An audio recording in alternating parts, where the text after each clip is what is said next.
सकाळी 8:30 ते 8:45च्या दरम्यान दादांचा अपघात होतो. त्याच्या आदल्या दिवशी मंत्रालयामध्ये काय घडामोडी झाल्यात, त्याच्या आदल्या रात्री कोणी काय प्लॅन केलता, काय कट रचला होता, त्याचा आत्ताच सगळ्यात मोठा खुलासा झाला आहे.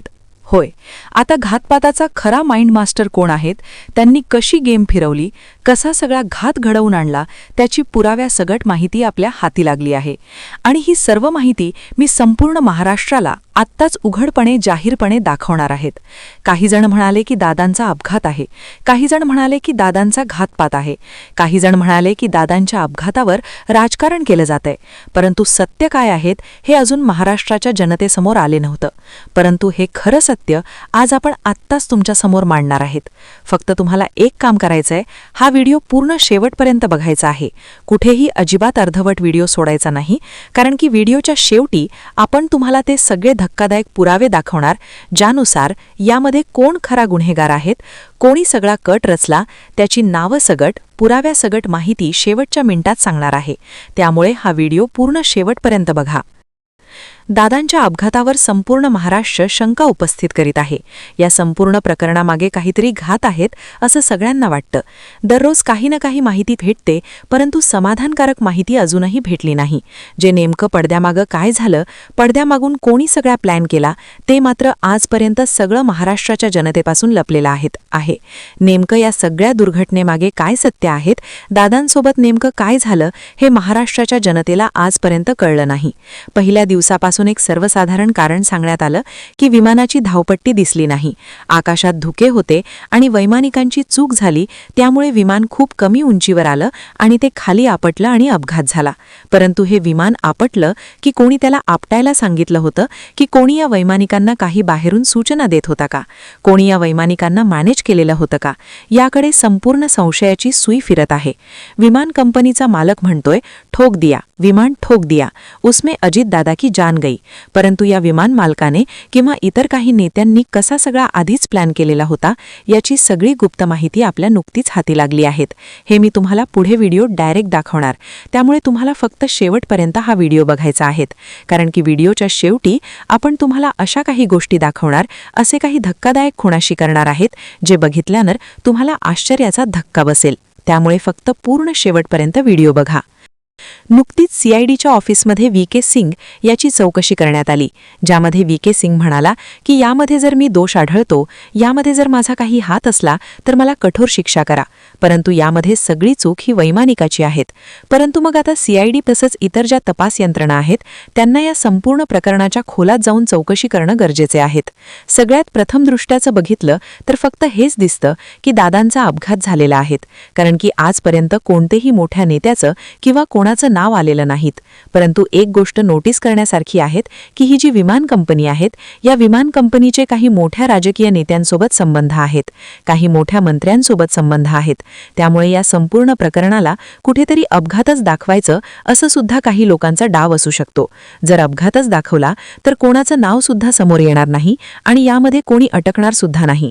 आणि जर घातपात म्हणून सिद्ध झालं तर मग मोठे मोठे मंत्री अटकू शकतात, मोठी नेते सापडू शकतात. हे या सगळ्यांना चांगलं माहिती आहेत. त्यामुळे अंतर्गत कोणी या तपास यंत्रणेवर दबाव देताय का, त्याचा सुद्धा मोठा महाराष्ट्रासमोर प्रश्न निर्माण झाला आहे. आपल्या दादांना न्याय मिळावा यासाठी दादांचे काही आमदार, त्यांचे खासदार या सगळ्यांनी सुद्धा एकजुटीने उभं राहायला पाहिजे. परंतु तसं काही दिसत नाही. यामध्ये फक्त रोहित पवारच धडपड करताना दिसत आहे. त्यांनी अरविंद केजरीवाल यांची दिल्लीत जाऊन भेट घेतली. त्यानंतर अखिलेश यादव, त्यांचे काही खासदार आहेत, त्यांनाही भेटले. त्यानंतर ते सोनिया गांधीजी, मल्लिकार्जुन खरगेजी तसंच तृणमूल काँग्रेसच्या प्रमुख पश्चिम बंगालच्या मुख्यमंत्री ममताताई यांची सुद्धा भेट घेणार आहेत. त्या संदर्भात त्यांनी वेळ मागितलाय.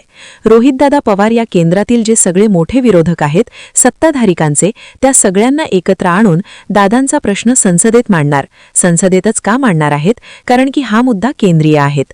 कसा तरी जी तपास यंत्रणा आहेत ती डायरेक्ट केंद्राच्या अंतर्गत काम करते.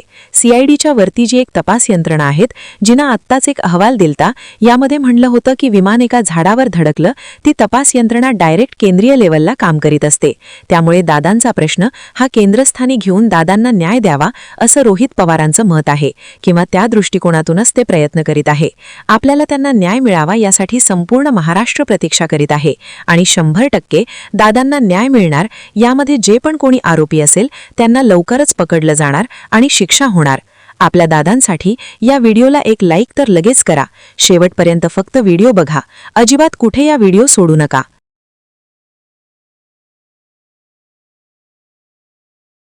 आमदार अमोल मिटकरी यांनी फ्लाईट अटेंडंट असलेल्या पिंकी माळी हिच्या आईची रुग्णालयात जाऊन भेट घेतली. यावेळी त्यांनी माळी कुटुंबाला आलेल्या धमकीच्या फोनवर देखील भाष्य केलंय. गेल्या 13 दिवसांपासून उपचार घेत असलेल्या पिंकी माळीच्या आईच्या तब्येतीची आज हॉस्पिटलला जाऊन विचारपूस केली. यावेळी तिचे वडील व भाऊ उपस्थित होते.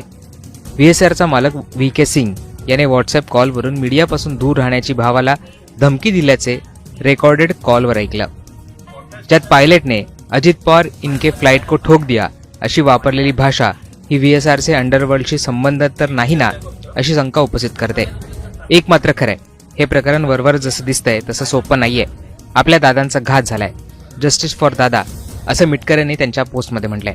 दरम्यान VK सिंग यांची 3 दिवस चौकशी झाली असली तरी कुठल्या मुद्द्यावर चौकशी करण्यात येत आहे याचा तपशील बाहेर येऊ शकला नाही. CID या तपासात मोठी गुप्तता पाळताना दिसत आहे. त्यामुळे येत्या काळात या तपासात आणखी काही समोर येतं का हे पाहणं महत्त्वाचं असणार आहे. रोहित पवार यांच्याप्रमाणे जय पवार हे देखील पत्रकार परिषद घेणार होते, मात्र त्यांची पत्रकार परिषद काही कारणास्तव आता पुढे ढकलण्यात आलेली आहे. त्यामुळे या प्रकरणात आता पुढे काय होतं हे पाहणं महत्त्वाचं असणार आहे. मुख्यमंत्री अजित पवारांच्या अपघात प्रकरणी रोहित पवारांचा लढा दिल्लीपर्यंत गेलाय. हा घातपात होता असा संशय व्यक्त करत रोहित पवारांनी अनेक प्रश्न केलेत, पण त्यावर अजूनही गुन्हा दाखल केला जात नाहीये. या सगळ्या शंकांसह रोहित पवारांनी दिल्ली गाठली. दिल्लीत माजी मुख्यमंत्री अरविंद केजरीवालांसह आपच्या खासदार नेत्यांची त्यांनी भेट घेतली. अजित पवारांच्या अपघात प्रकरणी चौकशीचा मुद्दा संसदेत मांडण्याची मागणी रोहित पवारांनी केली. या भेटीत नेमकं काय घडलं? आपचे खासदार संजय सिंह यांनी मोठी शंका काय बोलून दाखवली? सोबतच रोहित पवारांनी एक ट्विट करत प्रफुल्ल पटेलांना काही सवाल केलेत. प्रफुल्ल पटेल हे VSR कंपनीच्या रोहित सिंगच्या लग्नाला राजस्थानला गेले होते का असा सवाल करत त्यांना एक आव्हान दिलंय. काय आहे हे आव्हान? नेमका आरोप काय केलाय? सगळं सविस्तर पाहूया. अजित पवारांच्या अपघात प्रकरणी DGCAनं अहवाल दिला, पण अजूनही या प्रकरणी FIR घेतली जात नाहीये. विधानसभेतही रोहित पवारांनी आवाज उठवला. आता ते संसदेत हा मुद्दा मांडण्याची मागणी करतायत. त्यासाठी रोहित पवारांनी अरविंद केजरीवालांची भेट घेतली. VSR कंपनीला वाचवण्याचा प्रयत्न होतोय हा मुद्दा मांडत रोहित पवारांनी केजरीवालांना अपघाताबाबतची माहिती, जमा केलेले तपशील दिले. सोबतच मनोज कुमार झा आणि संजय सिंह या नेत्यांचीही रोहित पवारांनी भेट घेतली. अपघाताच्या चौकशीचा मुद्दा संसदेत उचलावा अशी मागणी त्यांनी केली. तसंच या अपघाताचा तपास 12 रूल अंतर्गत करावा, DGCA मध्ये मोठे बदल व्हावेत आणि TDPच्या नेत्यांना मंत्रिमंडळातून हटवावं अशा मागण्या रोहित पवारांनी केल्या. यावर या सगळ्या